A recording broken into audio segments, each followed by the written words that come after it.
I, Joseph Robinette Biden Jr., do solemnly swear that I will faithfully execute that I will faithfully execute the office of President of the United States the office of President of the United States and will, to the best of my ability, preserve, protect, and defend the Constitution of the United States. the Constitution of the United States. So help you God. So help me God. Congratulations, Mr. President. 여러분 안녕하십니까? 천영호TV의 천영호입니다. 오늘은 바이든 행정부가 당면한 과제와 북핵 해법에 대해서 이야기를 좀 해보겠습니다. 오늘 조선일보에 실린 제 칼럼을 토대로 만들었고 지면 제약으로 칼럼에서 미처 못한 이야기를 좀 못했습니다. 조 바이든 46대 미국 대통령이 트럼프한테서 물려받은 가장 큰 골칫거리는 극심한 미국의 분열이죠. 미국이 역사상 많은 외부 내환을 겪었지만 링컨 대통령 시절인 1860년대 남북전쟁 이후로 지금처럼 심각한 분열을 겪은 적은 없다고 합니다. 트럼프가 사주한 대개 특폭도들이 국회의사당에 난입하는 사태까지 겪으면서 미국은 완전 콩가루 집안이 되었지만 다행히 미국 민주주의의 저력과 복원력이 얼마나 대단한지를 입증하는 계기가 되었습니다. 공화당원들의 거의 70%가 트럼프의 거짓말과 부정선거 음모론을 믿는 그런 상황에서 정치인들은 표심에 반하는 행동을 하기가 아주 어려운 법인데 위기의 순간에 공화당의 지도부가 당리당략을 떠나서 미국의 편에 서는 그런 용단을 내렸습니다. 펜스 부통령과 맥코넬 상원 원내 총무 같은 책임 있는 위치에 있는 지도자들의 처신이 정말 돋보였죠. 공화당이 집권하고 있으면서도 트럼프가 패배한 조지아주 같은 데서 공화당 출신 주무장관 그리고 선거관리 책임자들이 트럼프의 개표 결과 조작 제시를 단호히 거부한 용기도 참 가상합니다. 미국이 트럼프 같은 협잡군에 함부로 휘둘리는 나라가 아니라는 걸 지난 4년간 트럼프를 하늘같이 떠받들던 공화당 지도부가 행동으로 보여줬습니다.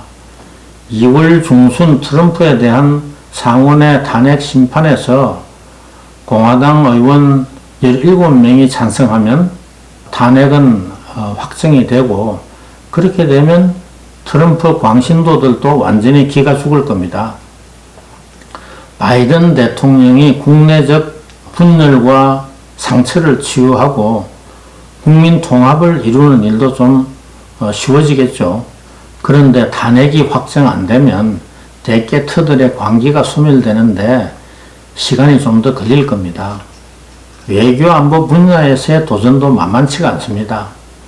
트럼프가 흔들어 놓은 동맹을 복원하고 중국과 러시아의 공세적 팽창 정책을 견제하는 게 바이든 외교안보 전략의 근간이 될 겁니다. 그러나 북한 핵 문제보다 해결이 어려우면서도 시급한 현안은 없습니다. 그래서 오늘은 북핵 문제가 앞으로 어떻게 전개될 것인지를 집중적으로 한번 전망을 해보겠습니다. 바이든 행정부는 트럼프의 참담한 북핵 외교 실패를 반면교사로 삼아서 목표를 너무 낮게 설정하려는 것 같습니다. 바이든의 외교안보 책사들 가운데는 제가 개인적으로 잘 알고 북핵 문제에 대해서 의견을 나누어 본 사람들이 많습니다. 이 사람들의 의견을 종합해 보면 트럼프 대통령이 김정은과 3번의 정상회담을 하고도 북한의 핵능력 증강과 고도화를 막지 못한 근본 원인을 완전한 비핵화라는 비현실적 목표에 집착한 사실에서 찾는 경향이 있습니다. 미북 정상회담을 추진하면서 실무적 사전 정지 작업을 소홀히 하고 정치적 흥행을 위한 리얼리티 쇼 차원에서 졸속으로 밀어붙인 것도 실패의 원인으로 지목하고 있습니다. 트럼프가 애초부터 가망 없는 목표에 집착한 나머지 실현 가능한 것까지 다 놓치는 우를 범하고 말았다는 그런 인식에 사로잡혀 있습니다. 이 사람들은 과욕을 부리다가 아무 성과도 얻지 못하는 것보다는 스몰 D를 통한 점진적 단계적 접근법을 통해서 작은 성과라도 차근차근 쌓아나가는 그런 방법을 선호합니다. 비핵화를 포기했다는 비난을 피하기 위해서 비핵화를 궁극적 장기적 목표로 남겨두면서도 실제에 있어서는 잠정 합의를 통해서 우선 북한의 핵능력 증강부터 막아두고 가능하면 여기서 한 걸음 더 나아가서 북한이 이미 보유한 핵물질과 핵무기 그리고 장거리 미사일의 일부라도 폐기 반출하는 것을 최선의 현실적 목표로 삼고 있는 것 같습니다. 이러한 목표 달성을 위해서 1차적으로 북한 내 모든 핵물질 생산 시설을 동결해서 핵무기의 양적 증가를 막고 또 핵과 장거리 미사일의 실험 중단을 통해서 기술적 고도화를 차단해서 미국 본토를 공격할 능력을 제거하는 데 역점을 둔 그런 협상을 벌일 것 같습니다. 바이든 대통령이 작년 10월 23일 트럼프와의 마지막 TV 토론에서 김정은과의 정상회담 조건으로 핵능력 감축 합의를 언급한 것은 이러한 인식의 일단을 보여주는 겁니다. 토니 블링컨 국무장관 지명자도 지난주 상원 인사청문회에서 대북 정책을 전면 재검토하겠다고 하면서 트럼프 임기 동안 북핵 문제가 더 악화된 사실을 지적했죠. 이건 재검토의 방향이 상황 악화 방지에 있음을 시사하는 겁니다. 사실 트럼프 행정부도 초기에는 완전한 비핵화를 위한 포괄적 접근으로 시작했으나 하노이 정상회담에서는 바이든의 해법과 다를 바 없는 단계적 접근으로 후퇴했습니다. 하노이 정상회담이 결렬된 것은 1단계 스몰 딜의 내용에 대한 이견 때문이었습니다. 북한이 핵물질 생산을 전면 중단할 의지만 있었다면 타결이 이루어졌을 텐데 영변 밖의 농축시설을 가동하면서 핵무력을 계속 정강하는 조건으로 제재 해제를 요구했기 때문에 딜이 깨진 겁니다. 그런데 트럼프가 실패한 해법으로 바이든은 성공할 수 있을까요? 저는 성공 가능성이 상당히 있다고 봅니다. 왜냐? 그 사이에 성공 가능성을 높여줄 두 가지 결정적 변수가 생겼습니다. 첫째는 지난 4년간 북한이 핵능력을 대폭 증강을 했는데 이게 비핵화는 훨씬 더 어렵게 만들었지만 역설적으로 핵능력의 제한은 오히려 더 쉽게 만들었습니다. 북한이 안보상 필요하다고 판단하는 최소한의 핵무기나 핵물질을 이미 확보했거나 목표에 근접했다면 핵 동결로 북한이 이를 것은 하나도 없습니다. 그 때문에 핵무기와 핵물질 재고가 많을수록 핵 동결을 수용하기는 쉬워지는 겁니다. 예컨대 북한이 목표로 하는 핵무기가 50개라고 칩시다. 북한이 이미 핵무기 50개를 만들었거나 50개분의 핵물질을 확보했다면 동결을 수용하는 게 어려울 게 뭐가 있겠습니까? 만약 60개를 갖고 있다면 10개 정도 내놓는 것은 잉여 재고를 처분하는 건데 그게 무슨 대수겠습니까? 40개 밖에 없다면 영변만 포기하고 영변 밖에 있는 농축시설은 좀 더 숨겨두고 가동을 계속하려고 하겠죠. 그게 아니면 50개를 채울 때까지 협상의 시간을 끌 수도 있습니다. 북한의 핵능력이 늘어난 만큼 바이든 행정부를 상대로 사기극을 벌이기도 쉽습니다. 미국에 엄청난 양보를 한 것처럼 생색을 내고 그 대가를 톡톡히 챙기고도 북한은 싱가포르 정상회담 당시보다 최소한 핵무기 10개 내지 20개는 더 지킬 수가 있는 겁니다. 둘째는 북한의 경제 사정이 더 어려워진 만큼 미국의 협상력은 강화되었습니다.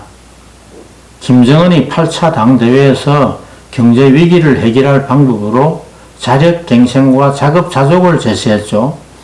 이것은 제재 해제 외에는 살아갈 길이 없음을 자인한 겁니다.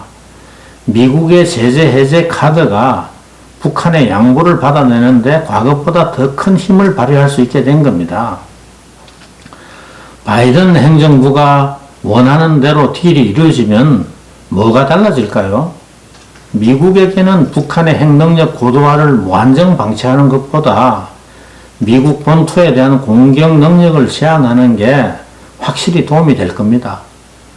그러나 대한민국의 안보에 주는 실익은 불확실합니다.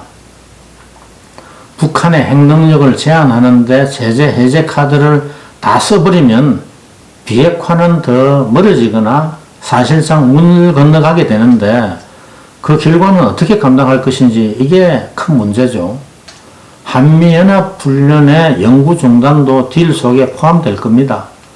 김정은이 8차 당대회에서 첨단 전술 핵무기를 개발하겠다고 공언을 했는데 한국을 공격하는 데만 사용할 이러한 단거리 핵미사일 개발을 막지 못한다면 결국 미국 본토의 안전을 위해서 한국의 안보를 희생했다는 그런 비난을 면할 수가 없을 겁니다. 바이든 행정부와 문재인 정부 간 대북정책 공조는 잘 될까요? 북핵 문제의 해법에 있어서는 한미 간 입장이 지금처럼 근접한 적이 없었습니다. 그런 점에서만 본다면 공조가 순탄할 것 같지만 두 가지 문제로 충돌할 가능성이 있습니다. 하나는 한미 간의 시간표가 다른 점입니다.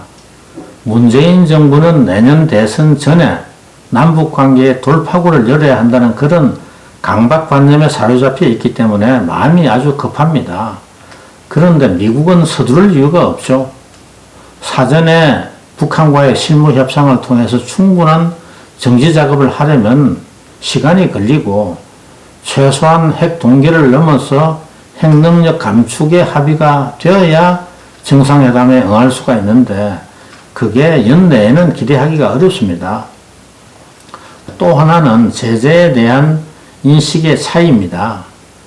남북 간 대화와 경협체계에 정권의 운명을 걸고 있는 문재인 정부는 북한이 핵능력 감축에 합의하지 않더라도 제재를 하루속히 해제하자는 그런 입장 아닙니까? 이에 반해서 바이든 외교안보팀은 제재 강화가 협상에 동력을 제공하고 성공적 딜을 만들어낼 비결이라고 믿고 있습니다. 이란 핵 합의가 강력한 제재 덕분에 가능했다는 데서 얻은 교훈이죠. 또한 대북 전단 금지법을 통해서 문재인 정부가 보여준 대북 굴종과 김정은 포갑체제를 옹호하는 자세도 북한 주민의 인권과 북한 민주화를 중시하는 바이든 정부에는 부정적 선입견을 심어줄 겁니다. 결국 문재인 정부의 대북 굴종 그리고 남북 경협에 대한 조급증이 한미 공조의 걸림돌로 작용할 소지가 있습니다. 천영우 TV의 천영우였습니다.